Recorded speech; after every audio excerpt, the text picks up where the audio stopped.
자, 이상원 가이드. 오늘은 네. 어떤 강의가 준비되어 있을지 궁금해지는데 제가 짧게 힌트를 드리면 혹시 아까 봤던 갈색 선에 대한 그 기법이 오늘 등장하는 건가요? 맞아요. 근데 우리가 사실 투자자로서 가장 큰 난제가 뭐냐? 어떤 종목이든 다 폭등을 하고 올라가는데 막상 그 종목이 언제부터 올라갈지 알면 얼마나 좋을까요?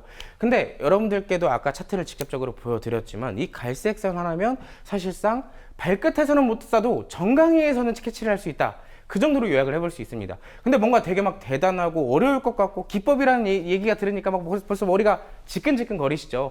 근데 이 부분은요, 초보자도 사용 가능한 굉장히 쉬운 기법입니다. 자, 어떻길래 초보자도 사용 가능할까? 나도 사용할까? 가능할까? 궁금하시지 않은가요? 자, 우리가 여행을 할 때 길을 잃으면 안 되잖아요. 자, 다음 페이지를 보시면 여러분들의 길을 찾아줄 내용들이 담겨 있습니다. 근데 그 전에 내가 어떤 스타일인지를부터 아는 것이 좀 중요한 것 같아요. 자, 제가 그 다음 페이지에서 두 가지의 사진을 좀 보여드릴 건데요. 자, 두 가지의 사람이 이 이미지가 있습니다. 한 명은 주식 차트가 올라가니까 어때요? 기뻐합니다. 반대로 한 명은 어때요? 주식 차트가 내려가니까 머리가 아파요. 내 주식 왜 자꾸 떨어질까요? 물론 종목에 대한 선택도 잘못됐다라고 볼 수도 있겠지만 내가 어떠한 방식으로 종목들을 공략하느냐에 따라서도 이 차이가 나타날 수 있는 것 같아요. 자, 내가 대체 단기적인 종목들을 좋아하는 사람들인지 단타를 좋아하는 사람들인지 중장기적인 측면을 좋아하는 사람들인지 막상 우리도 여러분 옷을 고를 때 이 옷을 내 몸에 맞추려고 하지 않잖아요. 자, 그런 건 어떻게 보면은 이 중요한 것은 내가 종목들을 공략함에 있어서 내 심리와 내 성향이 주식 차트와 맞는지를 먼저 살펴볼 필요가 있다라고 설명을 드릴 수가 있겠습니다. 처음 습관이 중요하다. 내 스타일을 알아보는 것이 좋다. 자, 두 번째 페이지입니다. 뭔가 용어가 있죠. 굉장히 생소하고 어려워 보이는 단어들이 있어요. 이거를 제가 조금 더 쉽게 풀어드리도록 할게요. 스캘핑, 단타입니다. 데이 트레이딩, 단기 스윙 트레이딩이나 포지션 트레이딩 같은 경우는 중장기 스윙을 일컫기도 하죠. 우리가 주식을 처음 접할 때 어떤 종목으로 접하나요?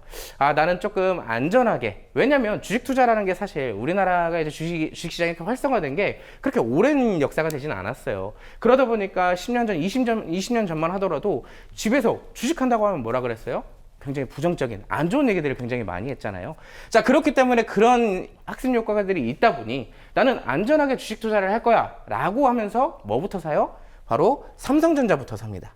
안전한 대표적인 국민 주식이죠. 삼성전자부터 사기 시작하는데, 자, 삼성전자 믿고 샀더니 어떻게 됐을까요? 2021년도 동학개미운동, 새로운 주식 투자들이 대거 쏟아져 나왔을 때 그때 당시에도 주식 투자 삼성전자로 많이들 시작하셨을 겁니다. 근데 그 종목도 결국에는 안전하지 못하다라는 것을 우리가 직접 눈으로 확인할 수가 있었죠. 자, 그러다 보니까 우리는 다음 타점으로 어디로 가요? 조금 더 안전하지만 수익을 줄 수 있는 단기적인 종목을 한번 들어가 보자. 재료도 있고 테마성으로 이슈도 뜨는 그런 종목으로 바로 들어가게 됩니다. 바로 테마성이나 급등주를 쫓아가게 되죠. 자, 근데 여기도 녹록진 않아요. 변동성이 너무나도 빠르다 보니까 손실도 많이 나고 굉장히 타이밍도 잡기 힘들고 머리가 여간 아픈 게 아닙니다. 자, 그리고 오히려 단기적으로 보려고 했더니 물려버리니까 어떻게 돼요? 기간이 길어질 수밖에 없죠. 자, 그래서 이제 마지막으로 가는 건 어디로 갈까요? 스캘핑으로. 단타를 해볼까? 나 하루 이상 가지고 있지 못하겠다 라고 하면서 내 돈이 단타로 이어지게 됩니다. 자, 이러한 시행착오를 겪어가면서 나의 투자 성향을 배워가는 것도 하나의 과정이거든요. 자, 근데 아직 내 성향을 정확하게 파악을 하지 못했다 라고 한다면 여러분들께 오늘 소개시켜드릴 이 나침반 기법 하나면은 사실 모든 것들이 해결이 됩니다. 어떤 기법일까요? 자, 다음 페이지가 이렇게 또 준비되어 있습니다. 분명히 왼쪽의 사람은 고민을 하고 있어요. 왜 고민을 하고 있을까요? 자, 위에 뭐가 있어요? 눈이 있어요. 겨울입니다. 주가가 어떻게 되고 있을까요? 내려가고 있어요. 참 오랫동안 내려가고 있다 보니까 여기에 뭐가 있을까요? 터널이 있죠. 자, 터널이 있는데 어디까지 내려가는 거야? 아무도 모르겠죠. 근데 제가 아까 갈색선, 그게 바로 나침반 기법의 핵심이거든요. 자, 그 기법을 사용하니까 바닥을 잡게 되고 그 구간에서 추세가 바뀌는 모습들이 나옵니다. 자, 해가 뜨고 꽃이 피는 장밋빛길이 지금부터 열리게 되겠죠. 자, 그 선이 대체 어떤 선인지 지금부터 함께 살펴볼 거예요. 근데 아시겠지만 그 기법을 한 번에 사용하기에는 조금 어려울 수는 있어요. 대신에 뭘 엄청난 걸 여러분들께 어려운 걸 설명드리진 않을 겁니다. 우리는 주식 차트에서 주식 차트를 분석하기 위해서 세 가지를 알아야 되거든요. 그 세 가지 잠시 후에 같이 볼 거고요. 자, 제가 여러분들께 대표적으로 소개시켜드리고 싶은 가장 올바른 예의 차트인 것 같습니다. 이 종목 지금까지 어떻게 됐을까요? 자, 여기서부터 시작을 해서 갈색선이 캔들 위에 있었어요. 아까 전에 봤던 우리가 터널 보셨죠? 겨울이 오고 터널이 있던 이 차트가 어느 순간 터널을 뚫고 나와서 햇빛을 보는 그 차트가 여기 나타났습니다. 자, 두 번째 페이지를 볼까요? 방금 전에는 일봉으로 봤기 때문에 캔들들이 너무 따닥따닥 붙여 있어서 잘 못 보셨죠? 자, 그래서 주봉으로 한 번 더 확인을 해보도록 할게요. 이 갈색선 밑에서만 위치해 있던 캔들들이 어떻게 되고 있어요? 어느 순간 갈색선 위에 안착을 하는 모습이 나타났어요. 갈색선.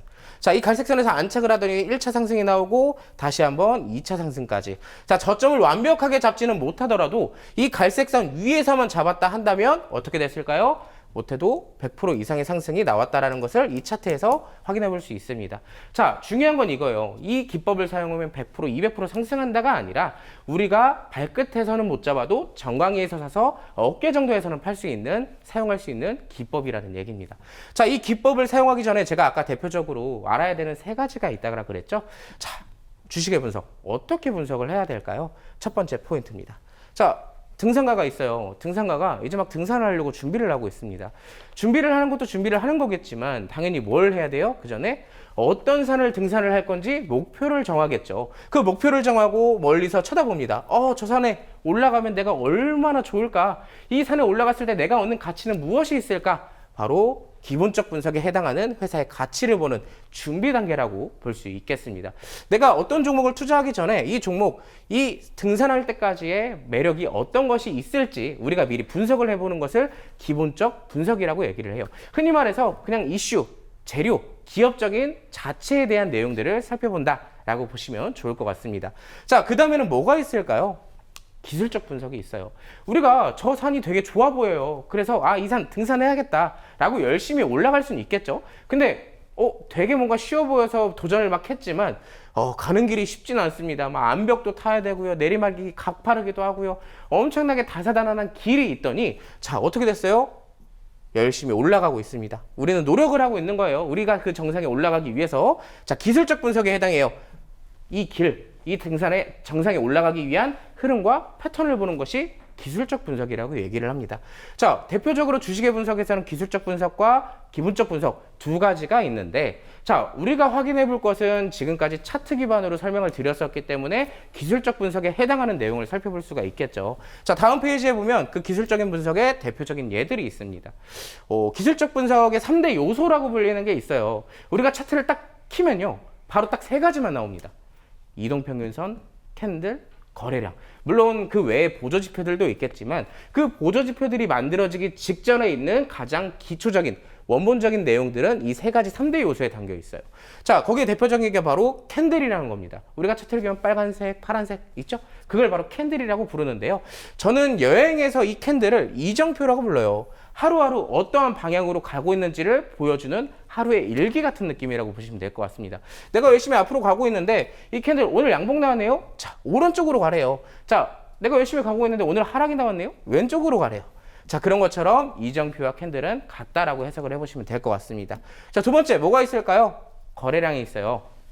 자, 우리가 등산을 해요. 여러분들, 높은 산이 있습니다. 하루 만에 못 끝낼 산이에요. 그러면 우리가 뭘 챙겨야 될까요? 거기에서 살아남기 위한 식량을 챙기겠죠. 자, 수급도 마찬가지입니다. 우리가 종목들이 상승을 했을 때 거래량, 즉 식량들이 충분해야 그 거래량을 기반으로 한 상승이 신뢰도가 높다라고 얘기를 해요. 우리가 예를 들어서 그런 겁니다. 너 그런 산 가봤어? 했는데 나 그런 산 아무것도 없이도 올라가 봤어 라고 한다면 그 산이 어떤 산인지도 모를 뿐더러 왜 그 산을 어떻게 하루 만에 아무것도 없이 가? 믿기가 힘들죠. 근데 나 오늘 지리산을 갔다 왔는데 식량 이만큼 챙겨가지고 갔다 와서 너무나 힘들었어. 여기에 뭐가 있어요? 내가 가지고 가는 식량들이 그만큼 힘들구나라는 것을 보여주는 거잖아요. 그래서 이 거래량, 식량과도 같다라고 얘기를 합니다. 이해가 조금 쉬우신가요? 자, 그럼 이제 마지막 하나가 남았죠. 우리가 오늘 꼭 배워야 되는 내용, 이동평균선입니다. 자, 이동평균선은요, 사실 어떠한 내용들이 가장 크냐? 지도, 내비게이션, 나침반, 우리의 방향을 알려주는, 혹은 우리가 어느 위치에 있는지 그런 것들을 확인해 볼 수 있는 것이 바로 이동 평균선입니다. 선행 지표가 아니기 때문에 사실상 미리 예측을 하는 것보다 후행 지표로서 앞으로 지금까지 여기까지 왔기 때문에 앞으로는 어떻게 이어질 가능성이 높다라는 것을 보여주는 것이 바로 이동 평균선이에요. 그렇기 때문에 우리가 주식 차트에서 거래량과 캔들도 굉장히 중요하겠지만 전반적인 추세까지 확인할 수 있는 이 이동 평균선을 알아야 조금 더 안전하게 정상까지 올라갈 수가 있겠죠. 자, 이 세 가지 배워봤는데 여러분 좀 어려우신가요? 자, 절대 어렵지 않습니다. 근데 이것이 사실 어렵다라고 한다는 것은 차트를 분석하는 것 시작조차도 굉장히 어려울 수가 있어요. 정말 제가 좀 아쉬운 게 오늘 제가 여러분들께 주어진 시간이 얼마 남지 않았습니다. 그러다 보니까 조금 더 디테일하고 이해하기 쉽게 설명을 드리고 싶지만 아쉽게도 저에겐 그렇게 시간이 많이 주어져 있지 않기 때문에 자, 간단하게 추가적 설명 또 드리면서 마무리를 하도록 하겠습니다. 자, 다음 페이지입니다. 방금 전에 살펴드렸듯이 이동평균선은 특정 기간 동안의 평균 가격을 선으로 연결한 것, 즉 길안내 지도라고 불려요. 아까 여러분들이 화면에서 보셨듯 다음 페이지에서도 보시겠지만 이동평균선이라고 한다는 것은 선이 하나만 있는 것이 아닙니다. 내가 특정 기간을 설정할 수도 있고 보편적으로 사용하는 기간들이 있어요. 보편적으로 사용하는 기간들을 좀 얘기를 드려보자면 이런 것들이 있습니다. 5일선, 21선, 이거를 단기선이라고 부르기도 하고요. 자, 61선과 121선, 중기선이라고 부르기도 합니다. 마지막 장기선은 241선이 있죠. 자, 왼쪽에 차트를 보시면 아시겠지만 단기선이면 단기선일수록 위로 올라가서 아래로 내려가는 것이 우리가 흔히 말하는 정상적인 올라가는 상승 차트라고 얘기를 해요. 뒤에를 또 볼게요. 자, 우리가 오늘 가장 먼저 배워볼 내용은 5일선도, 21선도, 121선도 아니에요. 맨 아래에 있는 241선입니다. 241선의 장점은 뭐가 있을까요? 자, 1년간의 평균을 연결한 선으로서 추세를 확인할 수 있는 데에 용이하다. 자, 추세가 바뀐다는 것은 우리가 그 추세를 잘 확인했을 경우 상승의 초입에 들어갈 수 있다는 거예요. 아까 여러분들 갈색선 다시 한번 되새겨 보시겠어요? 분명히 갈색선이 바닥에 있던 때도 있었어요. 근데 그 바닥에서 쭉 올라오더니 캔들들이 우상향을 해서 그 갈색선도 따라 올라오던 모습이 눈에 아른거리실 겁니다. 자, 그 대표적인 차트도 방금 조금 뒤에 살펴볼 건데 대표적인 그런 차트가 만들어지기 위해서 두 가지를 알아야 돼요. 이동평균선의 응용 교육입니다. 첫 번째, 정배열이라는 내용이에요. 자, 이 정배열은 조금 이해를 쉽게 하기 위해서 발을 정자라고 생각을 해보시면 돼요. 자, 바르게 올라간다. 5일선, 21선, 61선부터 차례대로 낮은 숫자가 위로, 높은 숫자가 아래로 차례대로 올라가는 걸 정배열이라고 얘기를 합니다. 반대로 역배열은 뭘까요? 거스를 역, 반대가 됐다라는 얘기예요. 가장 높은 숫자가 위로 가 있어요. 그럼 어떻게 될까요? 가장 낮은 숫자는 아래로 가고요. 그럼 전반적으로 추세 자체가 하락 추세로 내려가고 있기 때문에 우리가 다른 말로 가시밭길이라고 얘기를 합니다. 긴 터널과 같은 차트라고 볼 수가 있겠죠. 자, 그럼 그 다음에 있는 것도 살펴봐야 돼요. 우리가 정배열과 역배열 처음부터 만들어지는 게 아닙니다. 어떻게 보면 추세가 이미 만들어지고 나오는 과정이기 때문에 언제 바뀌는지가 가장 중요해요. 그게 바로 241선, 즉 나침반 기법의 핵심 포인트가 될 겁니다. 다음 페이지. 골든 크로스와 데드 크로스. 뭔가 벌써부터 배울 게 머릿속에 가득 차시나요? 자, 근데 간단해요. 이 정배열과 역배열은 순서대로 나열된 거, 그것만 기억하시면 되고요. 골든 크로스와 데드 크로스는 나열된 게 서로 바뀌어 가려고 한다라고 생각을 해보시면 됩니다. 역배열이 뭐였어요, 여러분? 높은 숫자가 위로, 낮은 숫자가 아래로였죠. 자, 골든 크로스 딱 보더라도 이름에 뭐가 있어요? 골든, 금, 굉장히 긍정적인 의미가 담겨 있잖아요. 자, 갑작스럽게 5일선과 11선 된 단기 이동평균선들이 갑작스럽게 중장기 이동평균선인 숫자의 큰 선들을 돌파를 하기 시작했어요. 그럼 뭐가 될까요? 전반적으로 긴 터널에서 탈출이 되면서 이제 해가 뜨고 장밋길로 갈 수가 있는 긍정적인 의미라고 보시면 될 것 같고요. 그래서 제가 터널 출구라고 표현을 했습니다. 반대로 이미 정배열로 쭉 올라가던 차트가 갑작스럽게 비를 맞기 시작을 해요. 우리가 비를 피하려면 어디 들어가야 돼요? 터널로 들어갑니다. 터널로 들어갔는데 그 터널을 그냥 무작정 걷다 보니까 뒤로 돌아가기도 애매하고 앞으로 계속 갈 수밖에 없어요. 자, 그래서 그것을 터널 입구라고 얘기를 해요. 즉 데드 크로스입니다. 데드 크로스 앞에 데드가 붙어 있죠. 굉장히 부정적인 단어의 의미이기도 합니다. 그래서 사실상 우리가 찾아야 되는 차트는 정배열이면서도 혹은 역배열에서 골든 크로스를 만들고 정배열을 가는 차트를 찾아야 돼요.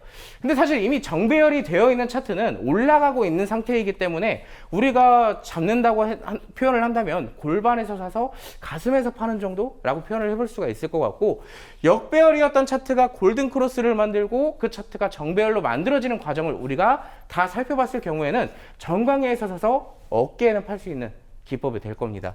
자, 여기까지 이해가 조금 쉬웠나요? 다시 한번 정리를 해볼게요. 자, 역배열이었던 차트가 이렇게 있어요. 역배열이었습니다. 역배열이었던 차트가 갑작스럽게 바닥을 잡아주고 뭐가 나왔어요? 여기에 골든 크로스가 생각이 났어요. 자, 그러다 보니까 어떻게 됐어요? 단기 이동 평균선들이 장기 이평선을 이렇게 뚫고 올라왔습니다. 자, 여기에 갈색 선이 하나가 있어요. 이 갈색 선, 갑작스럽게 캔들들이 안착을 하기 시작했습니다. 지금부터 뭐가 나와요? 정배열을 만들면서 꾸준하게 차트가 올라가더라가 완성이 되는 거예요. 이 대표적인 예시를 보면 이렇습니다. 아까 우리가 봤던 차트이기는 한데 우리가 사실 이 나침반 기법을 활용을 했을 때 여러분들이 진입할 수 있었던 타점은 이때가 될 거예요. 오, 차트를 넓게 보니까 어때요? 완전히 바닥에서 잡을 수 있었던 거잖아요. 지금 주가가 어디에 있어요? 2만 원대까지 올라갔어요. 자, 그러다 보니까 우리가 어떻게 됐어요? 정강이에 서서 어깨 정도에는 팔 수 있는 기법이 이렇게 완성이 되더라. 자, 이 차트만 보면 여러분들 에이 이거 이미 다 나온 거 아니냐 라고 하실 수도 있습니다. 그래서 조금 이따가 예시를 조금 더 드릴 텐데, 자, 지금 이 기법 여러분들의 이해를 조금 더 쉽게 돕게 위해서 제가 조금 단순한 그림을 갖고 왔어요. 여기에 차트의 선들을 보시면 이렇습니다. 역배열이었던 차트 다시 내려가서 저점을 한번 잡아요. 근데 아시겠지만 투자자들의 최대 고민, 어디가 저점일까? 어디가 안전할까? 그게 가장 중요하잖아요. 근데 사실 우리가 사람으로서 이 차트는 심리적인 것들에 대한 총망라된 것이기 때문에 우리가 발바닥에서 잡지 못해요. 그러다 보니까 우리가 이 발바닥을 최대한 노려보기 위해서 바닥이 왔을 때 분할 매수로 접근하는 방식이 가장 좋겠죠. 근데 그 분할 매수도 사실상 거의 바닥에 근접했을 때 잡으면 얼마나 좋을까요? 자, 그렇기 때문에 이 기법을 조금 더 활용할 줄 알아야 된다라고 다시 한번 정리를 드리는 겁니다. 원초적 저점이 한번 생겨나고 나서 단기적인 반등이 일어났을 때 이 구간에서 첫 번째 매수가 들어가요. 자, 이 구간은 단타로 활용할 수도 있고 단기 스윙으로도 활용할 수가 있어요. 자, 근데 더 높이 올라가게 해서 사서 단기 스윙 단타 할 수 있을까요? 이미 손절가는 저 아래에 있기 때문에 나에 대한 손익비가 좋지 못합니다. 그래서 이미 이 위에서 올라왔을 때는 우리가 이때부터 뭘 타점으로 잡아야 되냐? 중장기 스윙이나 단기적인 스윙보다는 조금 길이가 길어질 수 있는 기간적인 스윙이 될 거예요. 자, 대신에 이 갈색 선, 지금은 검은 선으로 표현을 했습니다. 이게 갈색 선이에요. 자, 캔들이 지금까지 올라오다가 갈색 선에서 돌파가 나오고 이 갈색 선에서 떨어지지 않는 구간이 나오게 될 거예요. 이 구간, 어떤 구간인지만 체크를 하게 된다면 주가는 꾸준하게 상승을 이어갈 수 있는 확률이 높습니다. 자, 여기까지 정리를 간단하게 도와드렸고요. 기법에 대한 조건들이 여러 가지가 있어요. 근데 아쉽게도 제가 여러분들께 이 교육을 해드릴 수 있는 시간이 그렇게 많이 남지 않았습니다. 간단하게 저하고 소통하고 교육을 받아보실 수 있는 내용, 우리 유아영 MC께 한번 들어보고 넘어오도록 하겠습니다. 네, 기법만 알려드리고 끝이라면 굉장히 아쉽겠죠. 함께 보시면서 공부하실 수 있도록 이사건 가이드 특급 노하우 공개해드립니다. 우리 친절한 이사건 가이드가 여러분들을 위해서 준비했으니까요. 투자 관심 있으신 분들은 QR코드 꼭 참여해보시길 바랄게요. 화면 하단에 QR코드 나가고 있습니다. 여러분 모두 휴대전화 갖고 계시죠? 휴대전화 얼른 꺼내주세요. 그리고 휴대전화에 있는 카메라 켜주시고요. 이 QR코드에 스캔을 하시면 들어오실 수 있으니까요. 이 부분까지도 참고해보시길 바랄게요. 자, 이사건 가이드 오늘 저희 참여하신 분들께 혜택이 있다고요? 아, 맞아요. 제가 이렇게 기법만 가져오면 좀 그렇잖아요. 근데 그 기법, 사용할 수 있는 장점을 다시 한번 좀 정리를 해드리자면, 여러분들이 발목에서 사서 어깨 정도에는 팔 수 있는, 어떻게 보면은 단기 스윙, 중장기 스윙 모든 것들을 다 공략을 해볼 수가 있어요. 우리가 투자에 앞서서 가장 먼저 알아야 되는 게 뭐라 그랬어요? 내 투자의 성향, 내 스타일을 알아야 된다 그랬죠. 그런 부분들을 확인할 수 있는 기법 제가 소개를 시켜 드릴 거고요. 여러 가지 혜택, 제가 선물 꾸러미를 또 챙겨왔으니까 어떤 혜택이 있는지는 유아영 MC에게 정리를 부탁드리도록 하겠습니다. 네, 저희가 투자 탑승권 마련해뒀습니다. 지금 들어오시면 받아보실 수 있는 3가지 혜택 알려드리죠. 첫 번째는요, 주식은 정보가 생명입니다. 테마 섹터 로드맵을 저희가 제공해드리고요. 각 섹터 테마마다 공략할 수 있는 비법, 전략 공유해드리겠습니다. 두 번째, 테마는 알겠어. 그런데 종목이 뭐가 있을까 있을까 찾아보는 방법 어려우시면 이거 하나면 됩니다. 기업 설명 초보자도 이거 하나면 이해하기 쉬우니까요. 함께 챙겨드리고요. 자, 세 번째도 있어요. 차트 너무 어려우시죠? 바로 우리 이상원 가이드 직강으로 차트 기본 교육을 도와드립니다. 주식 투자 기본 배워볼 수 있고요. 이 자료 하나면 여러분들도 차트 마스터가 되실 수 있으니까요. 참고해 보시길 바랄게요. 여행을 마무리할 시간이 벌써 다가왔습니다. 오늘의 투자 여행 여기까지고요. 시청자님께도 유익한 시간 되셨길 바랄게요. 이상원 가이드 오늘 여행 마무리 브리핑 들어볼까요? 오늘 시장을 시작으로 당분간은 시장에 대한 분위기가 굉장히 좋게 될 것이다라는 가능성이 좀 높아졌어요. 그렇기 때문에 제가 아까부터 말씀을 드렸다시피 여행을 떠날 거면 지금 떠나야 된다. 비가 내릴 때 여행을 떠나려고 한다면 사실 굉장히 어렵잖아요. 챙겨야 되는 것도 굉장히 많겠고요. 자, 그렇기 때문에 여러분들에 대한 도움 제가 옆에서 안전하게 도와드리도록 할 테니까 오늘 저하고 소통창구에서 추가적인 교육은 계속됩니다. 네, 어려운 투자 저희와 함께 하시면서 날개 달아보시죠. QR코드로 입장하시면 방송에서 공개하지 않는 히든 자료와 다양한 소통 공간이 여러분 기다리고 있습니다. 투자 여정을 더 풍성하게 만들어드릴 히든 정보, 종목 3가지 혜택까지 확인해 보시는 것도 좋을 것 같네요. 본 방송에서 제공해드리는 모든 정보는 투자 판단에 대한 조언일 뿐 해당 종목의 가치 상승 하락 보장하지 않습니다. 투자의 최종 판단은 몫인 만큼 그 결과는 투자자 본인에게 기속된다는 점 잊지 마시길 바랍니다. 자, 매일 오후 1시 40분 오늘도 함께했습니다. 시청해주신 여러분 고맙습니다.